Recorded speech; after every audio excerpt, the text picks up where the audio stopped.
Bonjour à tous, c'est Denis. Salut, c'est Pierre-Jean.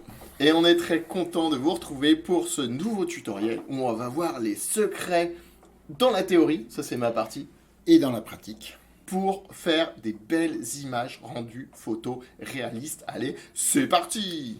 On the road.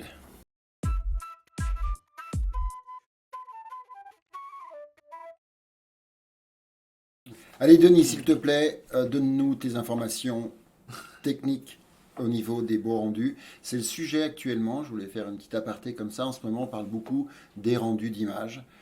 Ça part un peu dans tous les sens. C'est bien parce que ça fait progresser tout le monde. Les rendus, on est devenus tous dans le perfectionnement et sur-perfectionnement. Tout le monde en a besoin dans tous les métiers. Donc, on va regarder en détail justement comment un petit peu vous démarquer par rapport à ce que font les autres et vous ayez aussi votre identité qui ressort dans les rendus. Donc il y a des petits concepts, préceptes aussi que va nous expliquer Denis maintenant. Eh ben c'est super parce que comme je suis un gros fainéant, il y a 5 ans j'avais donné des cours à l'ESAIL, cette super école d'architecture à Lyon, architecture d'intérieur à Lyon, et c'était des cours d'informatique. Et comme je suis un fainéant, j'ai ressorti mes cours d'il y a 5 ans. Donc c'est un peu périmé. En même temps, c'est les bonnes recettes. C'est les bonnes recettes, et puis on était totalement dans la théorie, et ça permettait de structurer ce qu'il y a. Donc ça, c'était une image qui a été faite avec Carquitea. Tu te rappelles de Carquitea? Oula, m'en parle pas. C'était un programme de rendu photoréaliste gratuit, et voilà, et c'était cool. Moi, j'avais bien aimé. C'est parti, premier slide. Eh bien, en fait, aujourd'hui, le rendu photoréaliste a complètement changé, puisque vous savez, entre ces deux images, il y en a une qui est vraie, il y en a une qui est fausse. Laquelle? Kiki donc? Eh bien, il se trouve que c'est celle de gauche. Alors, Qui est un rendu. Qui est un rendu. Alors, on est arrivé maintenant à un tel niveau dans certaines entreprises dont c'est le métier de faire des rendus de dingue. Ben justement, on est au top au niveau des matières, au niveau des reflets, au niveau des cadrages. Les gens ont tout assimilé, c'est-à-dire du super SketchUp, du super moteur du rendu, du super cadrage de photographe et des petites astuces. Un petit détail, une petite bouteille qui est posée, un petit verre, une petite ombre portée ou autre chose. Donc forcément, eh bien, le niveau a tellement monté que ça devient difficile pour savoir ce qui est du rendu de la vraie photo, mais ce qui permet aussi d'ouvrir un marché, bien sûr, pour du catalogue, faire de la photo comme ça, réaliste, et croire que pour de l'immobilier, dans plein de domaines, donc c'est un vrai métier. Alors, cette image, je l'avais piquée dans un site qui s'appelle Ronan Beckerman. Je vous invite à aller. Il y a plein de défis et de trucs comme ça où, en fait, ils font avant-après. Bien sûr, le lien est dans la description. Si vous avez d'autres sites internet, n'hésitez pas à les mettre dans les commentaires. Je suis hyper curieux. Mais la conclusion de ça, c'est que toi et moi, on forme énormément de jeunes architectes ou de jeunes décorateurs, décoratrices et qui attendent leur premier projet pour avoir des images, eh bien cette époque est révolue. Si vous avez du talent, maintenant vous pouvez télécharger des bibliothèques sur SketchUp et faire des rendus photoréalistes pour faire vos projets virtuels, les trucs que vous aimez le plus. Et c'est ça qui est intéressant, c'est ça qui a changé. Vous n'êtes plus obligé d'avoir un premier client pour avoir un premier, pour montrer ce que vous savez faire et ce que vous aimeriez faire. Mes tutos, ils datent un peu. Tu voulais dire quelque chose, je t'ai coupé. Je m'en fous, je suis un Oui, dingue. je voulais dire qu'effectivement, dans ces images-là, il y a beaucoup de détails. Et finalement, plus il y a de détails, moins on va focaliser sur des choses. Parce que tout simplement, ce qui va se passer sur une image, c'est qu'il va y avoir une histoire à raconter dans l'histoire, effectivement, et dire, voilà, qu'est-ce qui se passe ici, qu'est-ce qu'on veut véhiculer, on invite des gens, on a une grande table. Donc, noyé dans toute l'image, plus vous avez du détail, et plus ça sera parlant, et c'est ce qui fait partie aussi du réalisme. Donc voilà, donc cette image elle est issue du catalogue Ikea de 2013. À l'époque, j'avais trouvé une interview, je me rappelle, où il disait que 70% des images du catalogue Ikea étaient des rendus photoréalistes et seulement 30% étaient des mises en situation. Là, on peut voir que cette image, donc, elle est très bien, elle est parfaite. Parce qu'il n'y a pas d'ombre nette, elle est équilibrée, on a le vert qui se balance avec le orange, on a une structure d'image avec une symétrie. On a un code couleur. On a un code couleur et en même temps, elle est géniale parce qu'elle raconte une histoire, l'histoire de la meuf qui invite ses amis à manger à la bonne franquette. Ouais, qui suspend des parapluies de couleur. pour avoir des poignées de parapluie comme quand ça, on se parle. Tu parles en face, t'as un truc de parapluie. Bon, voilà. Cela dit, donc c'est super intéressant pour, par exemple, Ikea, parce que là, ils font ces images avec 3 personnes. Ils ont 3 personnes pour faire ce type d'image. Donc un 3D man, donc un tueur de ninja, de warrior, euh, une guerrière qui va être vraiment experte en 3D, un ou une déco qui va donner, elle, ses conseils sur comment décorer pour être au goût du jour, et un photographe qui, lui, va donner plus son point de vue sur le cadrage. Et c'est d'ailleurs un peu ce dont on va parler. Exactement, c'est important parce que là, bien sûr qu'on a cette notion de profondeur avec la table, on a l'impression qu'elle n'en finit pas et que ce repas ne va jamais terminer. Voilà. Et ça, c'est important aussi. On véhicule, on est dans la communication par l'image, donc il faut se débrouiller, mais il faut que ça claque à ce moment-là. Et comme c'est très coloré au milieu, puis que sur les côtés, c'est un petit peu la fin du monde, eh ben, on vient recentrer l'écran, le cadrage, l'œil au milieu, et on regarde ce qui est le plus important, c'est-à-dire la table avec toutes les fleurs et cette ambiance printanière. Pour les shootings photos, Ikea, ils ont des armées de gens, c'est des trucs où ils sont 15 ou 20, donc sur YouTube, vous allez pouvoir trouver. Il y a plein de vidéos où on voit les gens qui préparent les shootings photos, et il y a des dizaines d'assistants, de photographes, de mecs qui règlent la lumière. Et là, en fait, ils ont vraiment rationalisé à fond les coûts, puisqu'ils ont plus que trois personnes qui permettent de faire ça. Donc la suite, c'est comment faire une belle image, bien structurée, bien cadrée, avec des jolies couleurs. Le reste, je l'ai pompé à une chaîne YouTube qui s'appelle Gleb Alexander, où dedans, il donne plein de conseils pour Blender. Donc si vous avez un peu de talent en 3D, si vous avez passé le niveau 1, il faut quand même regarder Blender, au moins les tutos. Il y a plein de ressources. Et dedans, il donnait pas mal de bons conseils. Donc les 4 images qui suivent sont complètement inspirées de ce qu'il a fait. Merci Gleb. Pareil, le lien dans la description. Si vous avez d'autres liens, n'hésitez pas à les partager dans les commentaires. Donc la première chose, c'est qu'il faut avoir un point d'intérêt sur votre image. Si vous regardez avant, après. Exactement. Avant, après. Eh bien, on voit bien que cette image, elle est plus intéressante parce que elle a un point d'intérêt. L'œil, il est tout de suite captivé. Il sait où il va. Il va sur la chaise qui est rouge, évidemment. Exactement, ça raconte aussi une histoire. Là, on a envie soit d'aller s'asseoir sur celle-là, soit de l'éviter. Mais dans tous les cas, il se passe quelque chose. Et je fais une petite histoire. Denis, une fois, j'ai vu un concours international de publicité. Et l'agence qui a remporté, c'est un fauteuil posé au milieu d'une pièce comme ça. Et il y a un gars qui vient, il s'assoit et il est avalé par le fauteuil. Tellement le fauteuil est confortable et tout. Donc en fait, à côté de ceux qui ont fait des effets de dingue, bah là, il raconte aussi quelque chose, il véhicule une image. Votre fauteuil est tellement confortable. Donc là aussi, on attire l'œil avec une couleur et dire c'est là que ça va se passer. Je voulais switcher sur tes photos. Avec plaisir. Alors ça, c'était... Bien sûr, j'ai mis le bordel parce que j'ai préparé des photos de ta production, mais j'ai pas illustré. Donc il y a plein de gens qui nous appellent et qui nous disent à quoi sert un programme de rendu photoréaliste. Donc ça, c'est ton image sans rendu photoréaliste, ton image avec rendu photoréaliste, avant, après, Voilà. avant, après. Alors, Donc ça, c'est ce que vous pouvez faire avec SketchUp et ce que vous pouvez faire avec un programme voilà. de rendu. Dans SketchUp, j'avais fait un effet de style dans les styles par défaut, crayonné et autre chose, pour changer un petit peu de la photo classique. Et bien sûr ici, un moteur de rendu qui va vous permettre de gérer tout ce qui est reflet, granulosité, les matériaux, la lumière, tout ce que ne fait pas SketchUp. Donc c'est ces moteurs de rendu-là, il en existe plein sur le marché aujourd'hui, qui vous permettent d'aller affiner un petit peu et d'essayer progressivement d'aller sur un rendu ultra réaliste ou pas. Tout dépend le corps de votre métier. Alors cette image, je l'ai choisie, je crois que c'était pour montrer le centre d'intérêt, c'était pour illustrer un peu, c'est un peu la chaise rouge. Là, on voit bien que l'œil, il est attiré directement par le feu et le gars qui se pèle les miches. Exactement. Donc là, volontairement, une ambiance assez sombre autour. On essaye, alors on n'y arrive pas toujours, hein, mais on essaye de créer une émotion aussi en disant, bah là, il fait froid. Et le gars vient se réchauffer, donc du coup une petite lumière qui vient éclairer légèrement la personne et même le haut de la capuche, des petites lumières tout autour. Alors celui qui dit c'est trop sombre, bah oui, il a peut-être raison. Est-ce que c'est pas assez sombre, trop sombre? Est-ce qu'on ça a un vrai intérêt? L'intérêt c'est est-ce qu'on a l'impression d'être là et de sentir le froid dans cette image? Moi, je vais être beaucoup attaché à ça, cette émotion-là. Est-ce qu'on va voir le truc en disant ouais, c'est chouette. Alors là, on n'est pas dans de la déco et compagnie, on n'est pas dans le catalogue Ikea, ou alors on est plutôt dans le catalogue North Face qui vend des parkas. Mais pourquoi pas? Dans tous les cas, il faut véhiculer quelque chose dans votre image. Alors le deuxième point auquel il faut prêter attention, c'est la structure. Donc on en a déjà parlé. En gros, la structure la plus basique. Donc là, on voit par exemple qu'on a une photo, une image qui n'est pas structurée. Ici, on a une image qui est structurée. L'œil, il va kiffer quand c'est structuré. Donc là, c'est un choix autour de la symétrie. On va voir qu'on a plusieurs formes de structure qui sont possibles. Donc là, c'est la symétrie. Ensuite, on a la règle des 3 tiers. Et on a la suite de Fibonacci. La suite de Fibonacci, pardon. Mon image elle est un peu pourrie là, mais c'est illustré par Le spirale. la spirale qui est là. Juste donc, sur les trois tiers, moi t'as vu, je suis un mec de talent parce que j'ai Alors, réussi à trouver une image qui est où presque, où il n'y a pas des tiers. qui Tu est sais, c'est pas presque des des vrais tiers. tiers.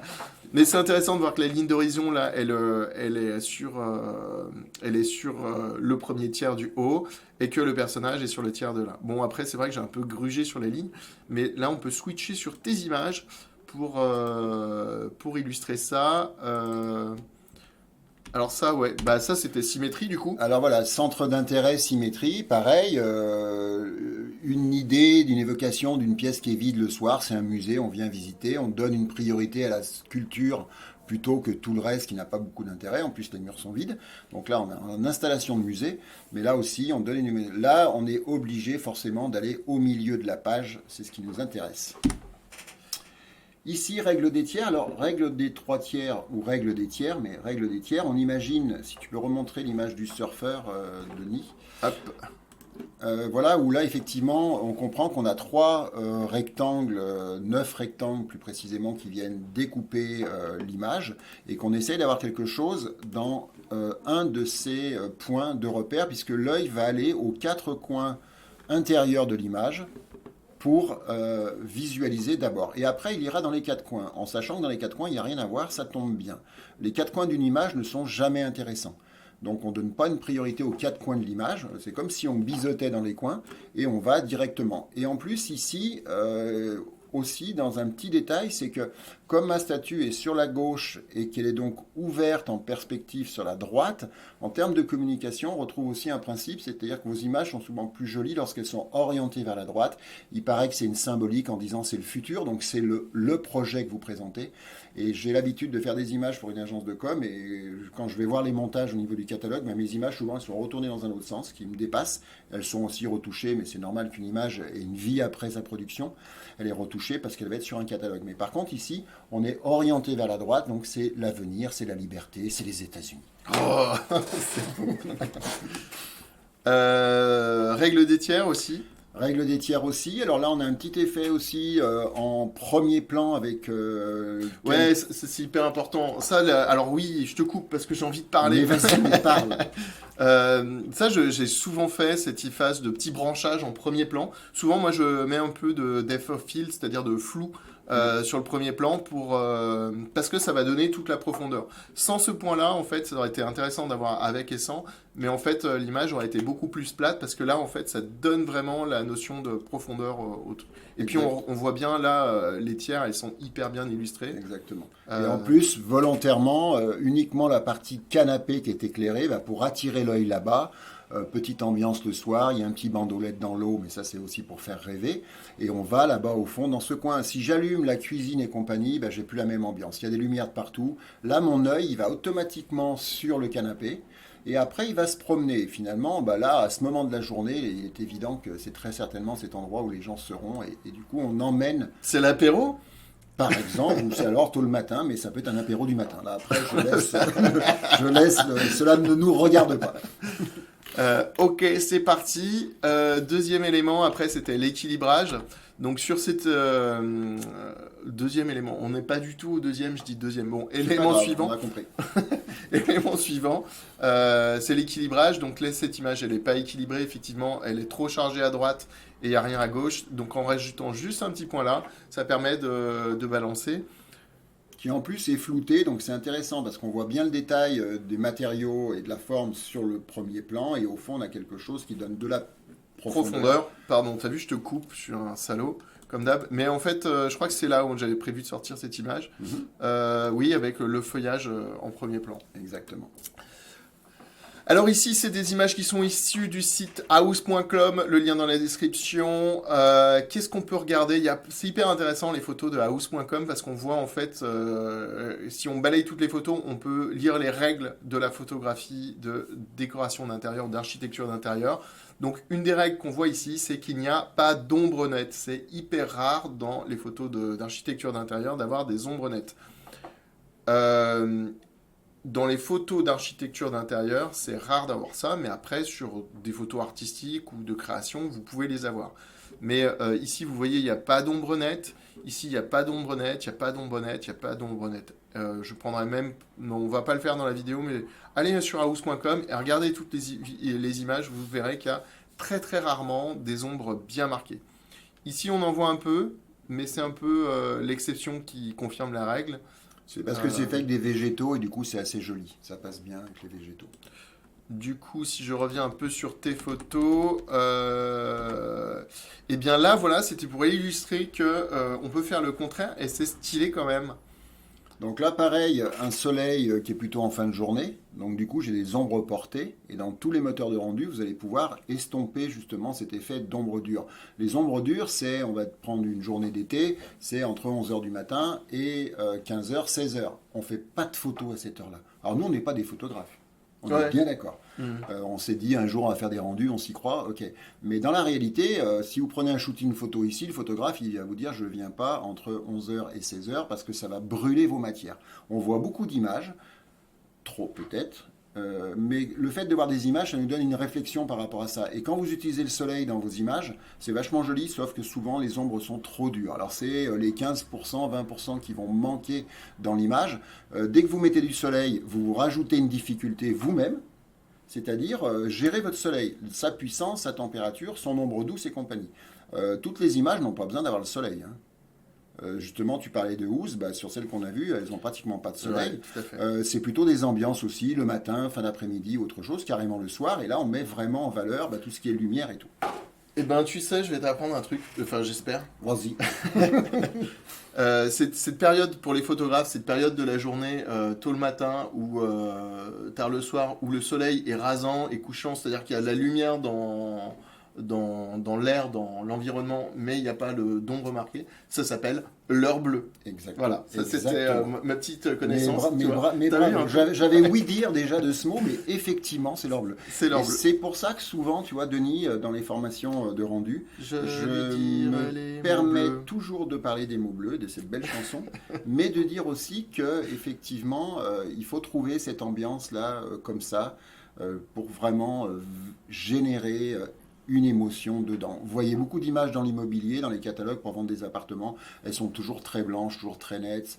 Ça manque un peu de personnalité. Alors bien sûr, on aimerait déjà savoir faire ça. Mais il y a un moment, j'espère qu'on arrive à passer ce cap-là et on veut créer un peu d'art aussi dans l'image.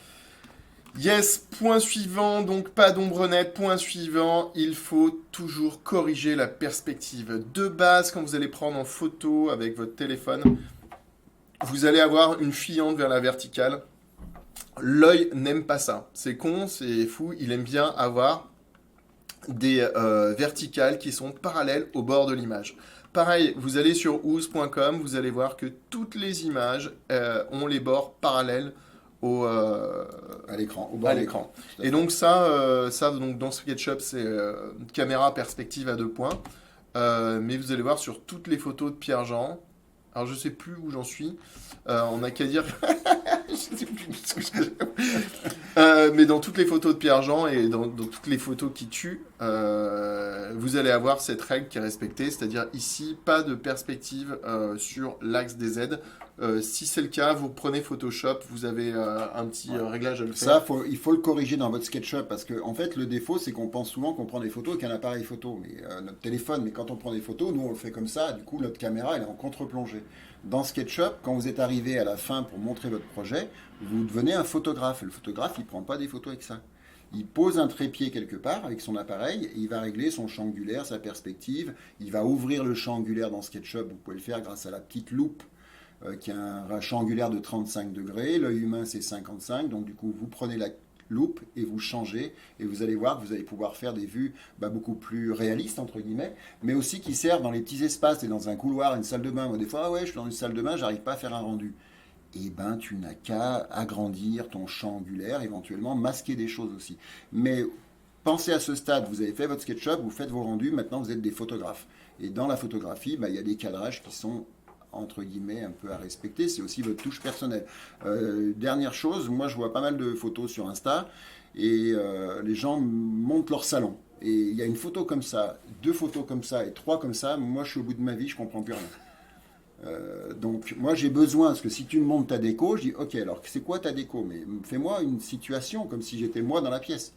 Parce que si je vois le canapé comme ça, le miroir comme ça et l'entrée comme ça, bah, je m'y retrouve pas. Alors après, c'est peut-être le style qui veut ça, mais du coup, j'ai rien véhiculé dans mon image, dans la réalité.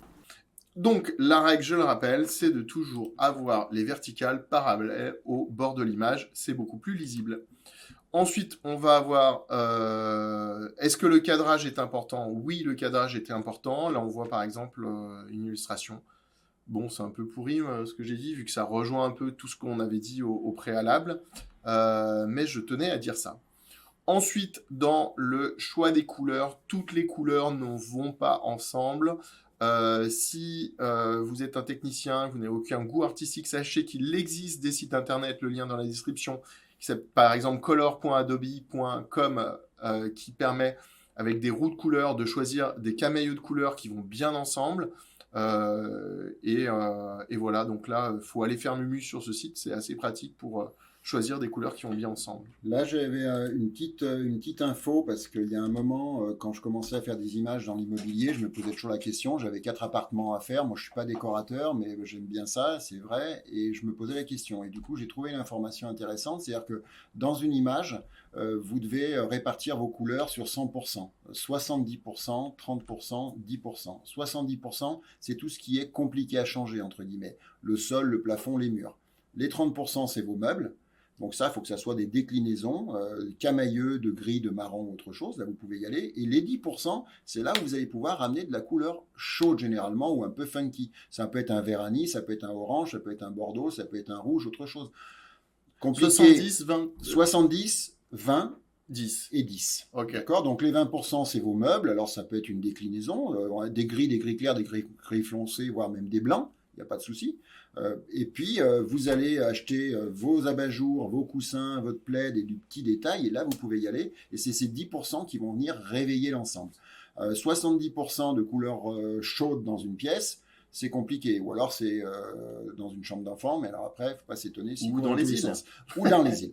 Mais bon, il faut faire ça. Mais ça, là, on touche une partie plus sensible. C'est vraiment la partie déco. Du coup, quand vous avez un projet déco, on doit respecter ça aussi. Mais si vous voulez faire vos petites images pour vous entraîner et que vous avez un petit doute par rapport à ça, bah, pensez à cette référence.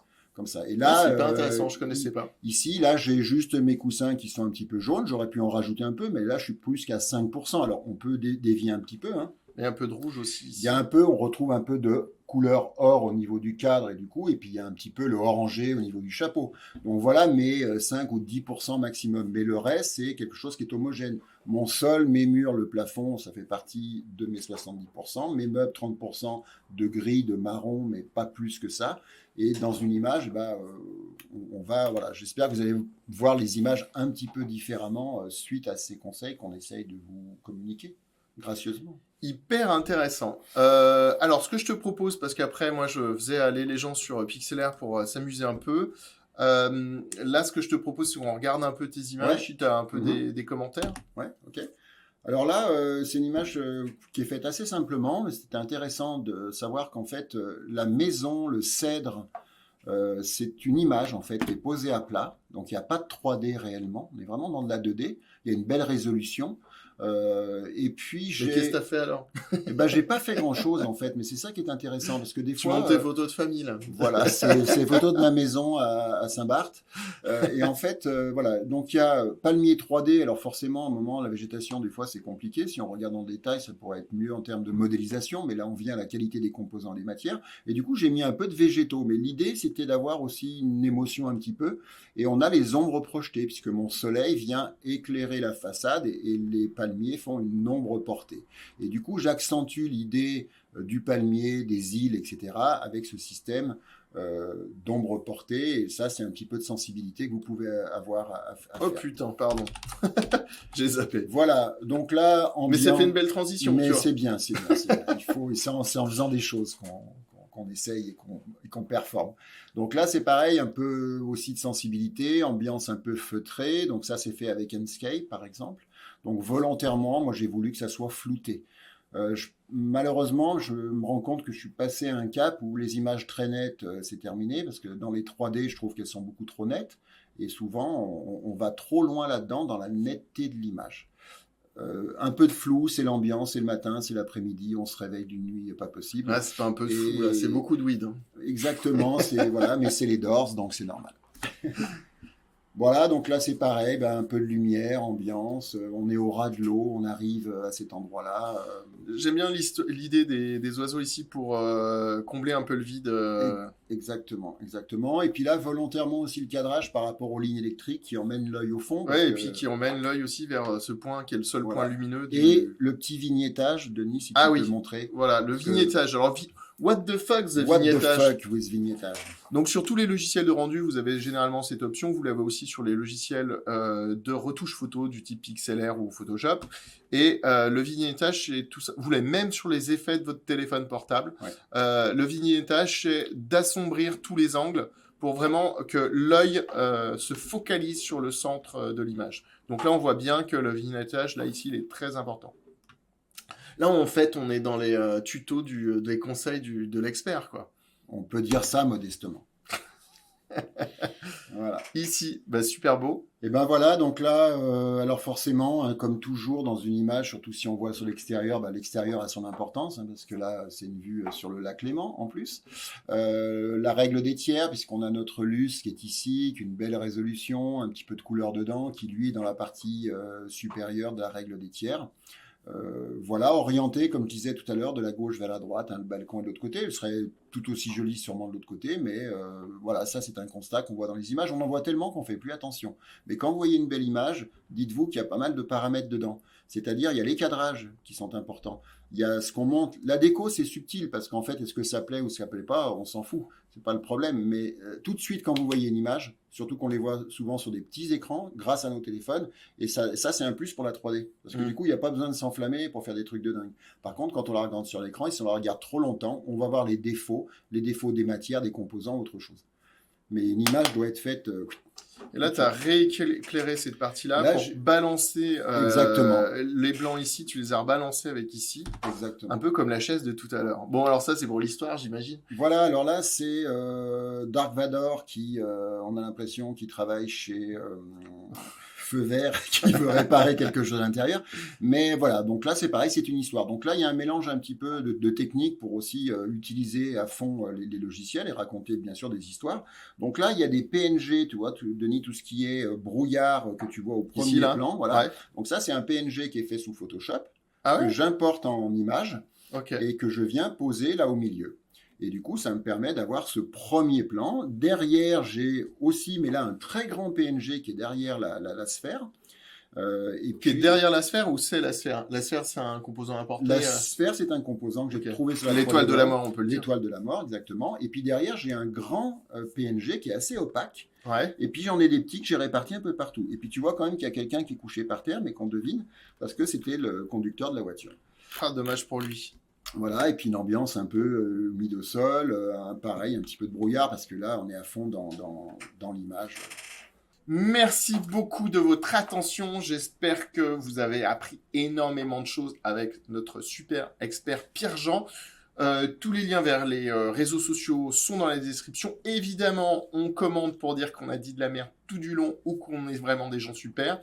Vous n'hésitez pas non plus à vous abonner, la petite cloche, l'abonnement. On est sur Insta et on est même sur TikTok maintenant. Tu sais que j'ai... Truc de dingue. Ouais, ça y est, Ok. on a fait 100 000 vues, je crois, sur TikTok avec une vidéo. Bravo. C'était un gros succès. Bravo, bravo. Bon, j'espère que ça vous servira. Moi, j'ai un grand plaisir à travailler avec Denis et à essayer, hein, je dis toujours essayer de former les gens déjà sur SketchUp et éventuellement sur des rendus si ça vous intéresse. Donc, n'hésitez pas, on a plein de formules de formation spécifiques avec vos besoins et dans tout ça, on reprendra éventuellement tous ces petits détails qui feront la différence au niveau des rendus 3D. Voilà, alors, modestement, hein, parce qu'on essaie d'être modeste. À bientôt pour un prochain tuto. Au revoir.